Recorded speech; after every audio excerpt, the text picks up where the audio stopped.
if you were talking to advisors out there listening in that maybe kind of have oh, I met a guy at the country club, I threw him under my hierarchy Mhm. versus how you're now building the firm today, what are the lessons you learned along the way?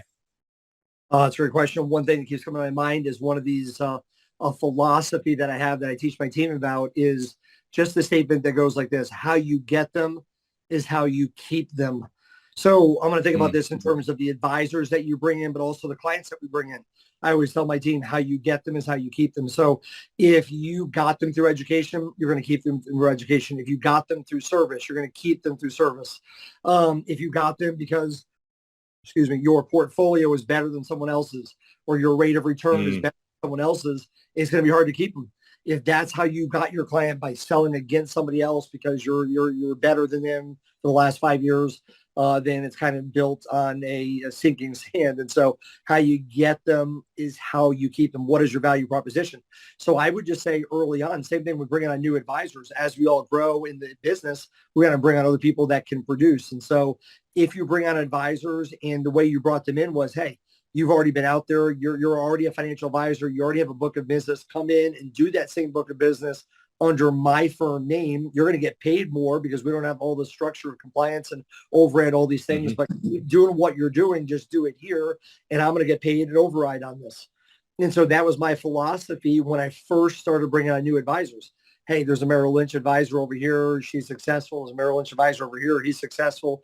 They're not, major big yet. We can help them grow. This can be a win-win. They can grow their business here, bring over whatever assets you can. We'll pay you a certain amount on that and just keep growing there. But what happens is, over time, you realize, hey, they're out there doing their own marketing. They're doing their own, they're building their own business. Their clients that they brought over and their new clients are kind of looking at them as they're the advisor, not the firm. You know what I mean? They're their clients, not the Yep. firm clients, and all this kind of stuff. And so, so it's hard to build a firm where everyone's on the same team. And just to be very transparent, what happened here is I had four what I'll call independent financial advisors. hmm They were all responsible for themselves. They were all responsible for bringing their own business. And they were all very good financial advisors, successful in their own right, and that kind of stuff. But for the portion of the override that we got, we had to figure out, okay, how much of our office space do they get to use for that? How much of my team's resources do they get to use? How many copies per month is that worth? How much of our tax plan? You know what I mean? And it just got Yeah. difficult because they were on part of the firm under the umbrella, but not really on the team because they hmm had their own clients, that kind of stuff. And so it just became a situation where as we continue to grow and as they continue to grow, and we met some guys at Triad who pointed out to me that, hey, man, this is not a business model that is scalable. This is not a way to build an actual firm value and these kinds of things. And so I was feeling it, you know what I mean, and didn't know, but Yeah. you guys talked to you guys, and you had this other model. I said, you know what, that's the way to do it. So yeah, I'll fast forward. I went to these independent advisors that we had. They all understood it. They were entrepreneurial. And so we were able to, over last year, toward the end of this year, get them all out to be fully independent so that we could say anybody under the name Wise Wealth is no longer an independent advisor. You're an advisor of the firm. Everyone Yes. gets full access to everybody. All of our clients get full access to you. You get full access to everything else. And so, um, and I think that's just a model that puts everybody on the same page, the same team. It's scalable. It's exciting. It's empowering. And really the way that you guys teach people how to build their business is the right way to do it. And so now we're in a situation where we have, what we'll call lead advisors and then service advisors or relationship advisors. All of these financial advisors, there's four total, two lead advisors, two relationship service advisors. All four of them could try to go out there and bring in their own business. All four of them are very good financial advisors, qualified, but we brought them in differently. We didn't say to them, your job is to go out and get new clients. Your job is to go out and bring in business for the firm. No, your job is now when we get a lead, the lead advisors, here's what your role is. You take them through the first meeting. You take them through the second meeting. You get them to become a client. That's your strength. Now we have these two relationship advisors over here their strength is service, relationships, love, and all that kind of stuff. And so now we've got this set up where, we can bring in more prospects.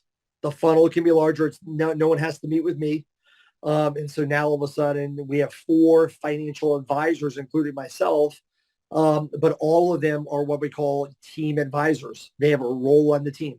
They're not responsible. They're salaried. They're bonused. They're not required to go out and try to bring in their own business for the firm. And so there's just a difference in unity. There's a difference in we're all reaching for the same goal. I can stand up in a team meeting like I did yesterday to start this year and say, hey, here's the goal for the team for the year. It's not on you as a one person. It's on all of us together. And so at my firm now, there's five of us of advisors, and there's, we have tax and legal and these things, but there's 11 people total on the team. A couple words come to mind: alignment and congruency. Alignment on your team, not a bunch of individual players all under the same roof that are kind of playing their own games, but one collective team, all with a collective vision.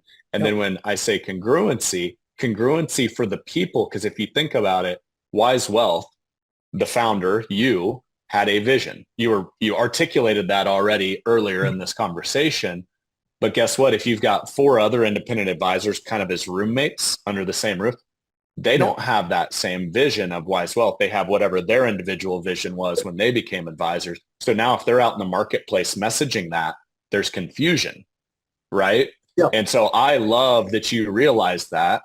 And by the way, I want to give you credit, because in almost 2 decades of coaching, sometimes when you're down a path a ways as an advisor and it might be painful to stop, turn around, go back and take another turn, a lot of advisors are like, I should have done that, but I'm not going to mess with it. But testament to you to having the courage to be able to, like, you know what, as I think about it, and you spent time, we had multiple conversations as you were kind of unpacking the problem, but you had the ability to say, you know what, I don't think this is congruent with where I want to go as a firm. And you made the change, and it involved probably a few conversations and some internal restructuring. So congratulations to you.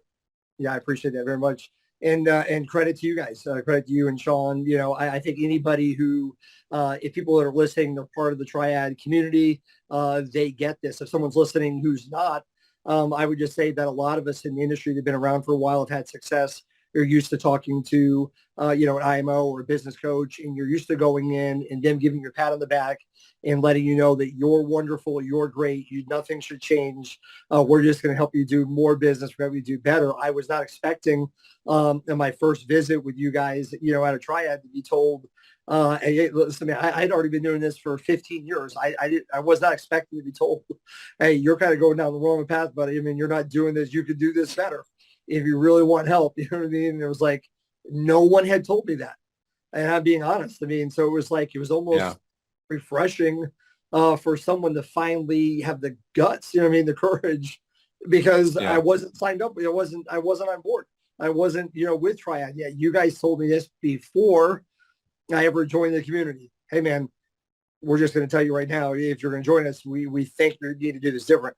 And what I appreciated that, that really made a big difference to my team. The other thing I'm going to go back to is what I said earlier as far as teaching versus selling, being true to your authentic self. I think if you want to be a business owner and have a team and you buy into what you and I are talking about today, the people that you need to let go that are not under that same philosophy, you're going to be better off when it's said and done. They may be feeling the same thing. They may agree with you that that's how you should do it.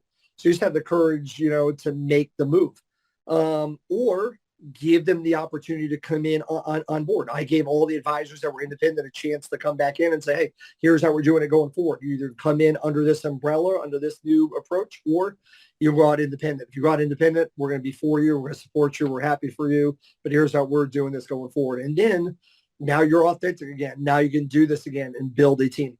I decided that I'm not going to be an RIA to where I'm bringing in other IARs. We're not built like that.